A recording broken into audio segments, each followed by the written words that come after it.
اللہ نے کلام کیا ہے، اسی کلام کو اللہ نے نیچے اتارا اور کہا کہ وَإِنَّهُ لَتَنزِيلُ رَبِّ الْعَالَمِينَ نَزَلَ بِهِ الرُّوحُ الْأَمِينُ عَلَىٰ قَلْبِكَ لِتَكُونَ مِنَ الْمُنذِرِينَ بِلِسَانٍ عَرَبِيٍّ مُبِينٍ۔ اللہ تعالیٰ نے اس کلام کو نازل فرمایا، روح الامین کے ذریعے نازل فرمایا، جناب محمد الرسول اللہ کے سینے کے اندر محفوظ فرمایا۔ وہ سینہ سب سے زیادہ عزت والا اور سب سے زیادہ عظمت والا سینہ بن گیا، اور یہی قرآن مجید جہاں پھیلتا چلا گیا وہاں روشنی آتی چلی گئی۔ ہمارے دل کے اندر اس کی عزت بھی ہو، تکریم بھی ہو، عظمت بھی ہو، اس کے ساتھ ساتھ جو یہ صراط مستقیم بتا رہا ہے اس پر عمل کیا جائے۔ الحمدللہ رب العالمین والعاقبۃ للمتقین والصلاة والسلام علی سید الانبیاء والمرسلین نبینا محمد وعلی آلہ وصحبہ ومن تبعہم بإحسان الی یوم الدین، اما بعد، فاعوذ باللہ السمیع العلیم من الشیطان الرجیم من ہمزہ ونفخہ ونفثہ، بسم اللہ الرحمن الرحیم۔ یا ایہا الذین آمنوا اتقوا اللہ حق تقاتہ ولا تموتن الا وانتم مسلمون۔ یا ایہا الناس اتقوا ربکم الذی خلقکم من نفس واحدہ وخلق منها زوجہا وبث منہما رجالا کثیرا ونساء واتقوا اللہ الذی تساءلون به والارحام ان اللہ کان علیکم رقیبا۔ یا ایہا الذین آمنوا اتقوا اللہ وقولوا قولا سدیدا یصلح لکم اعمالکم ویغفر لکم ذنوبکم ومن یطع اللہ ورسولہ فقد فاز فوزا عظیما۔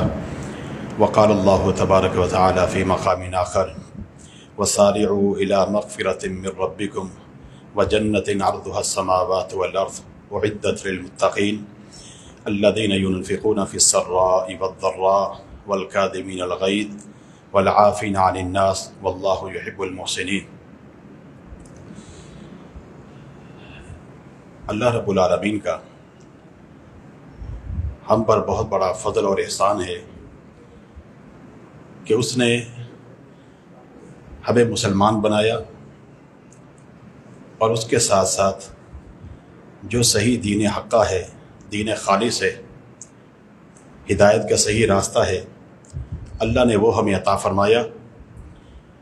یہ اللہ تعالیٰ کا بہت بڑا احسان ہے، اس کا فضل عظیم ہے، اور اللہ تعالیٰ کا یہ بھی احسان ہے کہ اس نے ہمیں یہ ماہ مقدس، ماہ مبارکہ عطا فرمایا، اور اس کے ساتھ ساتھ آپ ساتھی بڑے مبارکباد کے مستحق ہیں کہ اللہ تعالیٰ نے آپ کو یہ جگہ عطا فرمائی، خصوصی طور پر ایسی جگہ کہ جہاں جو انسان عمل کرتا رہے گا اس کے لیے بہترین صدقہ جاریہ ہے، اور جو ساتھی اس میں کوشاں ہیں اور بھرپور دن رات محنت کر کے اس میں لگے ہوئے ہیں، ان کے لیے ایک عظیم صدقہ جاریہ ہے۔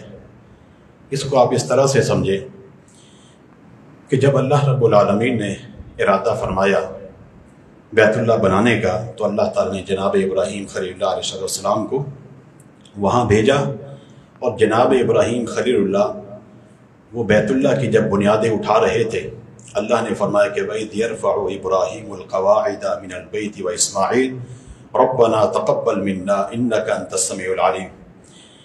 جب وہ ان کی بیت اللہ کی بنیادیں بلند کر رہے تھے اور ساتھ میں اپنے رب سے دعائیں کر رہے تھے، اے اللہ ہمارے اس عمل کو قبول فرما۔ انسان عمل تو بہت سارے کرتا ہے، لیکن اس کو دعا یہ کرنی چاہیے کہ یا اللہ یہ عمل تیرے ہاں مقبول ہو جائے۔ اگر انسان عمل کرتا رہے، محنت کرتا رہے، اس کا عمل اللہ کے یہاں قبول نہیں ہے، تو کل یہ سارے عمل ہباء منثورا، ہباء منبثا، غرد و غبار بنا کر اڑا دیے جائیں گے۔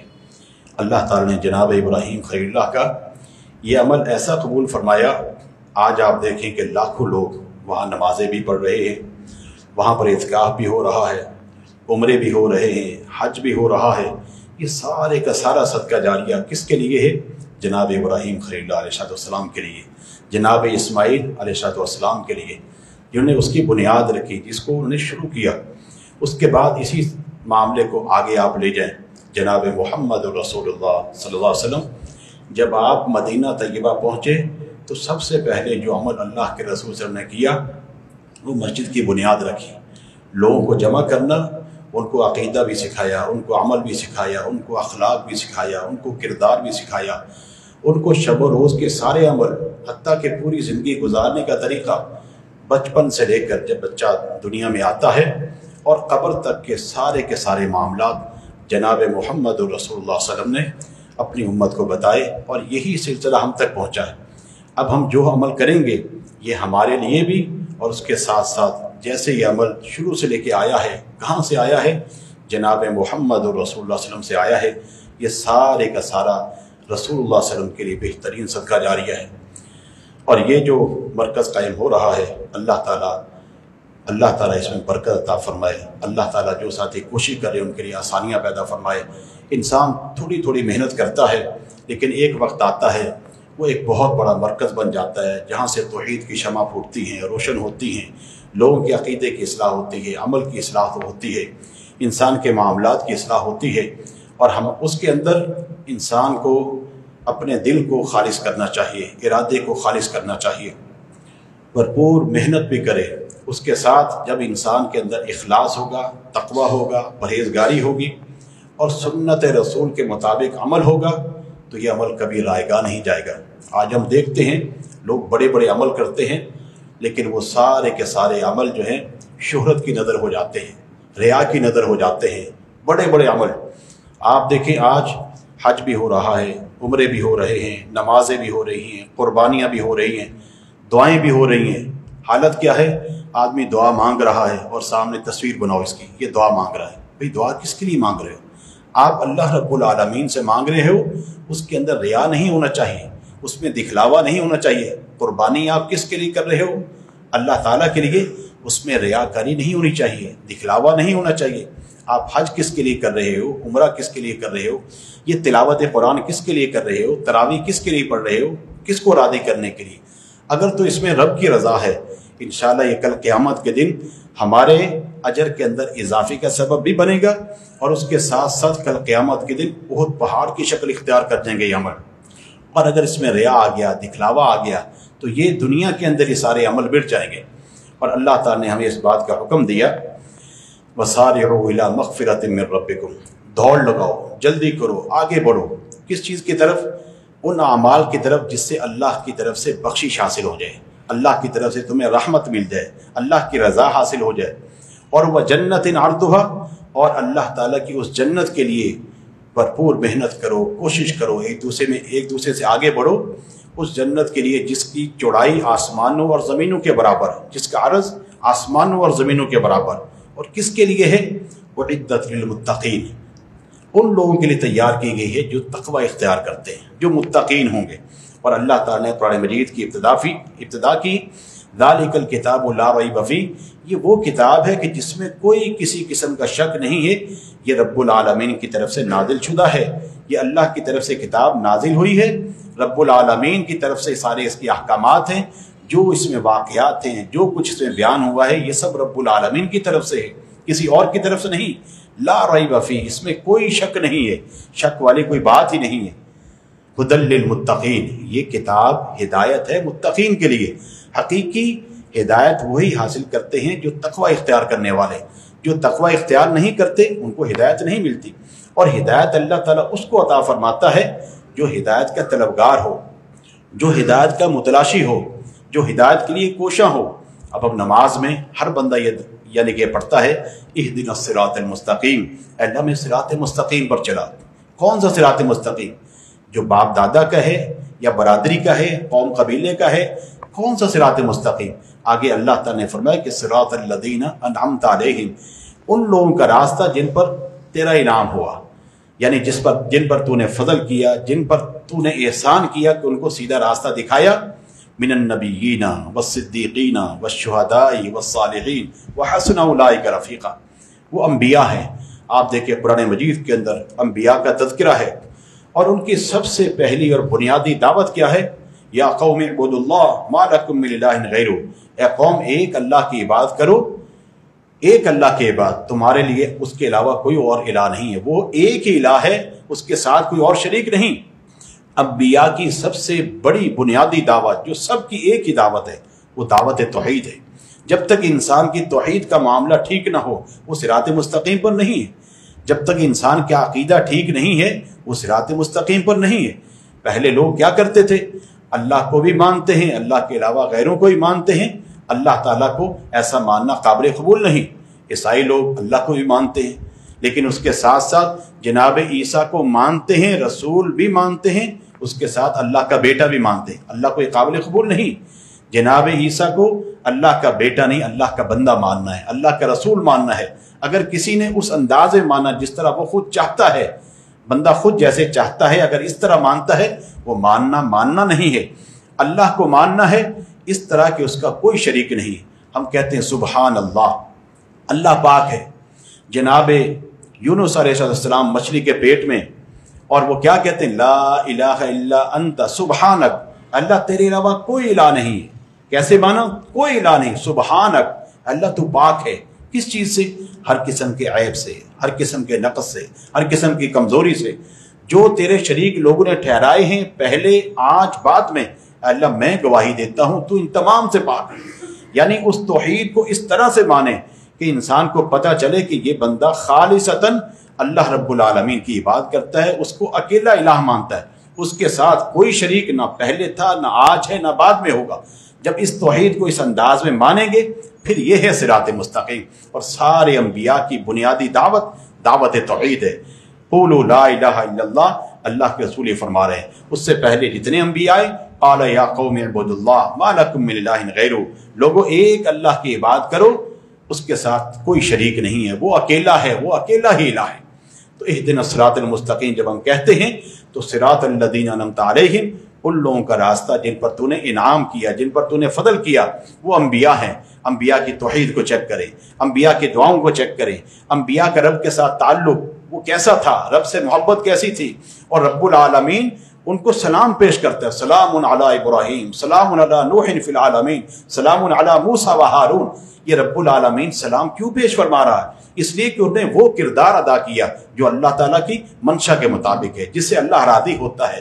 کیا ہمارا ایسا عمل ہے اللہ ہم سے راضی ہو؟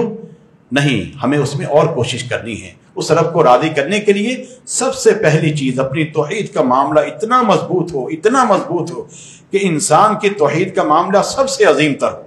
اللہ تعالیٰ کے یہاں سب سے بڑھ کر جو عزت احترام ہے بندے کے لیے وہ توحید کا ہے۔ یعنی اللہ کے رسول نے ارشاد فرمایا کہ لکل نبی دعوت مستجابہ، ہر نبی کی کوئی نہ کوئی دعا ایسی ہے کہ جو اللہ ضرور قبول فرماتا ہے، اللہ اس کو رد نہیں کرتا۔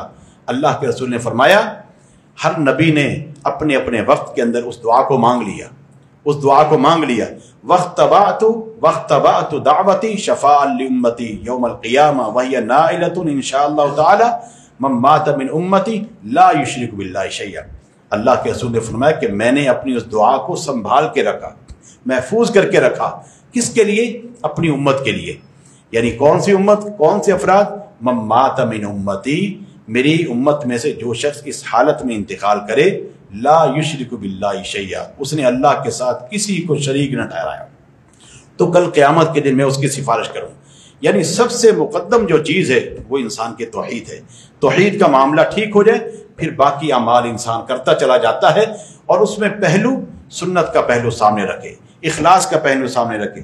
کتنے لوگ ایسے ہیں بڑے بڑے عمل کرتے ہیں لیکن وہ اخلاص سے خالی ہوتے ہیں، ریا اور نمود کے لیے کرتے ہیں، نمائش شہرت کے لیے کرتے ہیں۔ وہ چاہے ایک امام مصلی پر کھڑا ہو کے تراویح پڑھائے اور اس کا اگر ذہن یہ ہے، نیت یہ ہے، ارادہ یہ ہے، لوگ اچھش کر اٹھیں، کیا تراویح ہے، کیا آواز ہے، کیا دعائیں مانگی، اگر ان کا ذہن یہ ہے تو سمجھ لو ضائع کریں۔ اگر اس کا مقصد یہ ہے رب کو راضی کرنا، ایک ایک لفظ پر، ایک ایک حرف پر اللہ تعالیٰ اس کو اجر عظیم عطا فرمائے گا۔ پھر اس کے ساتھ یہی قرآن مجید اس کے لیے سفارشی بن کے آئے گا۔ اللہ کے رسول فرماتے ہیں اقرأوا القرآن فإنه يأتي يوم القيامة شفيعا لأصحابه، قرآن مجید پڑھو، یہ پڑھنے والے کے لیے کل قیامت کے دن سفارشی بن کے آئے گا۔ کب سفارشی بنے گا؟ جب ہمارا تعلق اس کلام کے ساتھ ایسا ہو جیسا ہونا چاہیے۔